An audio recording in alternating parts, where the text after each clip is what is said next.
Close your eyes. Imagine the sound of sizzling oil, the aroma of golden crispy skin, that first bite, crunchy on the outside, impossibly juicy on the inside. Now open them, because what you are about to witness is one of the most closely guarded operations in the history of fast food. Every single day, over 25 million people around the world sink their teeth into a piece of KFC chicken. That is nearly the entire population of Australia, eating from the same red and white bucket. But here is what keeps me up at night. How does a recipe created by a 62-year-old man in a tiny Kentucky gas station become a global phenomenon worth billions? How does one pressure cooker and a handful of spices build an empire that changed how humanity eats chicken? Today we are going deep inside the bucket, from the farm to the fryer, from the secret vault to your dinner table. This is the untold story of Kentucky Fried Chicken. Before KFC existed, fried chicken was not something you grabbed on the go. It was a slow, sit-down affair. A Sunday luxury that took nearly an hour to prepare, fast food that was just hamburgers and hot dogs. But one man saw things differently. Harland Sanders was not born a colonel. He was a sixth-grade dropout who had been fired from dozens of jobs: railroad worker, insurance salesman, tire dealer. By 1930, at the age of 40, he was running a small gas station in Corbin, Kentucky, watching cars pass by on Route 25. And then an idea struck him. What if he could feed those hungry travelers? What if he could serve them something they would never forget? He started frying chicken in a small kitchen attached to his service station. Word spread fast. His flavorful home-style chicken quickly gained a loyal following among the travelers. But there was one massive problem: 30 minutes per batch. In the world of fast food, that is a lifetime. Customers could not wait. Sanders could not scale. His dream was dying before it even started, but Harland Sanders was not a man who gave up easily. One day he discovered something that would change everything: the pressure cooker. I bought 8 of those cookers. I conceived the idea of trying to cook chicken in these pressure cookers, and that was the beginning of my Kentucky Fried Chicken business. The pressure cooker slashed his cooking time from 30 minutes to just 10. Suddenly, he could cook twice the birds in half the time. The impossible became possible. His Sanders Cafe became so successful that in 1935, the governor of Kentucky awarded him an honorary title, Kentucky Colonel, for his contribution to the state's cuisine. Harland Sanders embraced it completely. The white suit, the black string tie, the silver goatee. The colonel was not just a title anymore. It became a persona, a legend. But the colonel knew that great chicken needed more than just speed. It needed soul. For years, he experimented obsessively, testing blend after blend, spice after spice. Some say he went through hundreds of combinations. Some say thousands. And then finally, he cracked it. 11 herbs and spices. That is all it takes.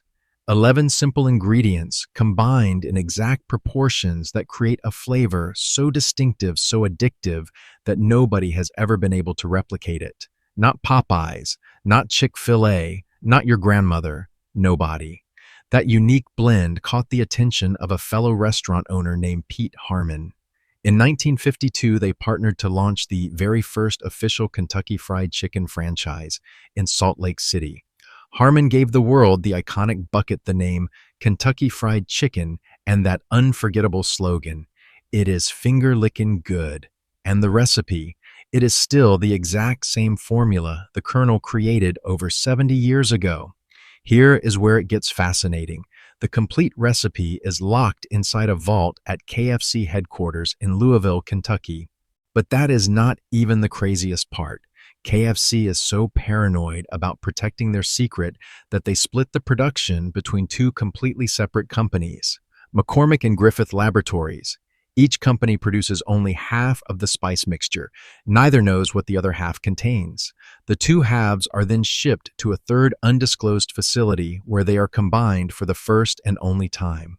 Think about that. A recipe so valuable that no single person, no single company knows the complete formula.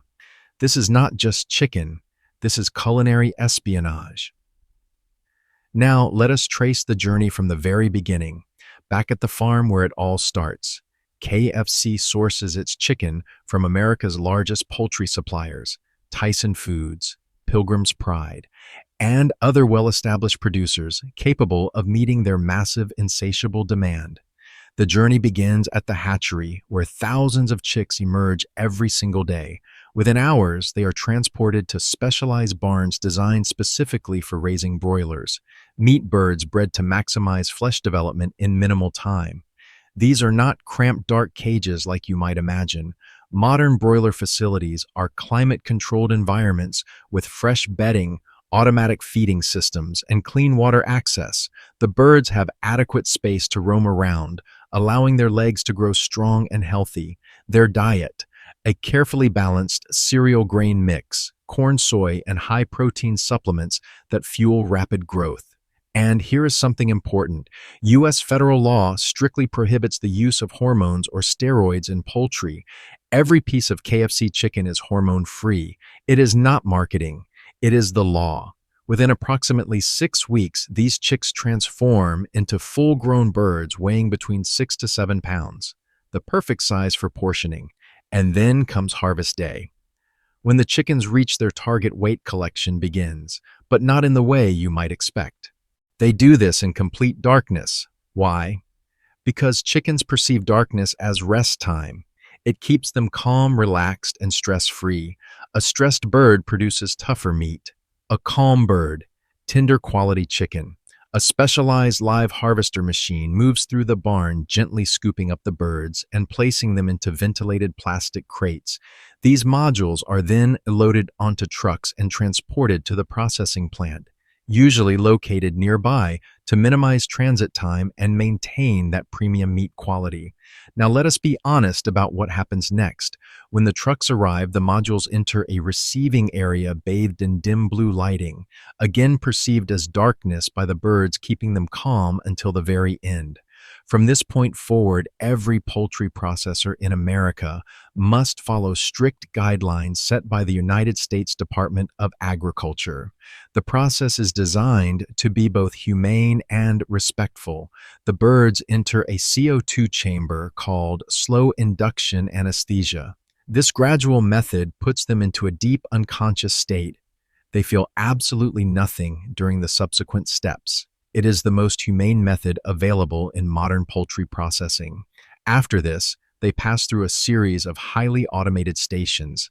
A scalder bath at 136 degrees Fahrenheit softens the skin. Rotating rubber fingers remove every feather, and precision blades remove the feet. Robotic scoops extract internal organs, the liver, heart, and gizzard. Specialized machines clear the trachea and esophagus. What remains is a clean whole bird ready for the next critical phase. Speed is everything now. The birds immediately enter the chilling area, a mandatory step required by USDA food safety regulations to prevent dangerous bacteria from developing. While some facilities use chlorinated water baths, the best suppliers use air chilling, maintaining temperatures around 38 degrees Fahrenheit. This method does something special. It locks in the chicken's natural moisture and flavor. No waterlogged meat, no diluted taste, just pure, concentrated chicken. Chilling also firms up the meat, allowing the portioning blades to make cleaner, more accurate cuts. Now watch the portioning line in action. The wings are cut first, then the breast, the backs. A final set of precision blades separates the legs at the hip joint and trims the thighs from the drumsticks. For KFC's boneless chicken sandwiches, whole breasts pass through additional machines, skin removers, wishbone extractors, and fillet separators that divide each breast into 2 perfect boneless, skinless fillets. Every cut, every portion, calculated to perfection. The chicken pieces are sealed in plastic, arranged in refrigerated trays, and stored in massive 40,000 square foot cold warehouses. They are held for no more than 3 days. Any longer would compromise freshness. And here is a number that will blow your mind. This single facility moves over 2 million chickens to KFC restaurants every single week. 2 million every week from one facility.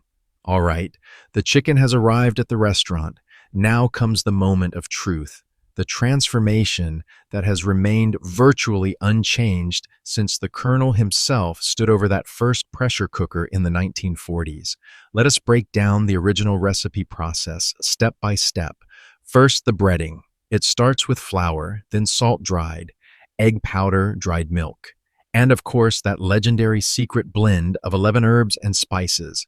A staffer hand folds the mixture exactly 20 times before sending it through a mechanical mixer. This is not just mixing, it is ritual. Now for the chicken.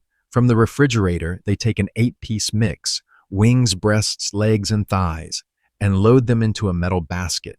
The chicken gets dipped in a water bath, so the flour adheres evenly to every curve, every crevice.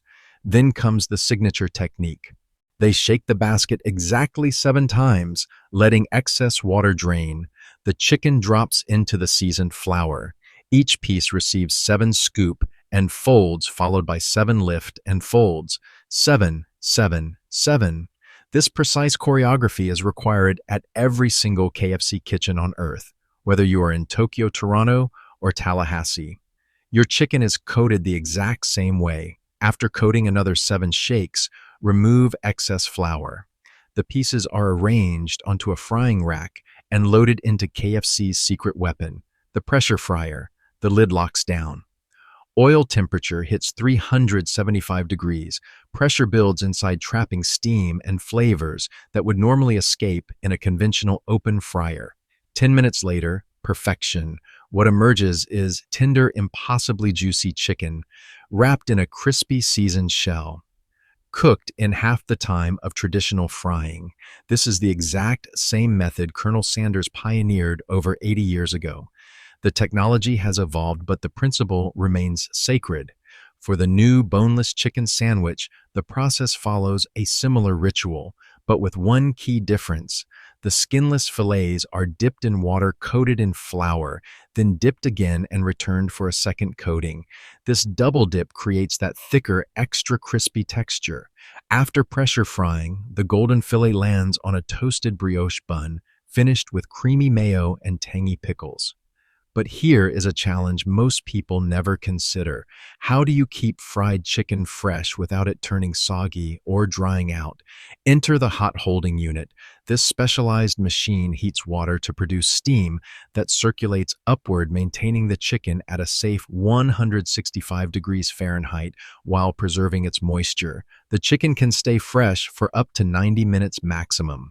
After that, every unsold piece is discarded and replaced with a fresh batch. No exceptions, no compromises. When you place your order, the hot chicken travels straight from the holding unit into KFC's iconic red and white bucket. And that bucket, it is engineering genius. The paper-based design wicks steam away from the chicken, keeping the breading crisp. The vented lid traps just enough heat to maintain warmth without creating condensation. This striped bucket has become one of the most recognizable symbols in fast food history, introduced by Pete Harmon back in 1957. It was not just packaging, it was branding brilliance. So let us step back and appreciate what actually happened here. A man who failed at nearly everything he tried, who did not find success until his 60s, created something that changed how the entire world eats chicken. What began with a single pressure cooker and 11 herbs and spices did not just build a chicken empire, it ignited an entire industry. Chick-fil-A, Popeyes, Wingstop, Raising Cane's, none of them would likely exist without the pioneering efforts and relentless perseverance of Colonel Harland Sanders. He proved that it is never too late, that failure is not final, that one perfect idea executed with obsession and precision can feed billions. Next time you reach into that red and white bucket, remember, you are not just eating chicken, you are tasting history. Thanks for watching. If this video made you hungry or taught you something new, smash that subscribe button. We will see you in the next one.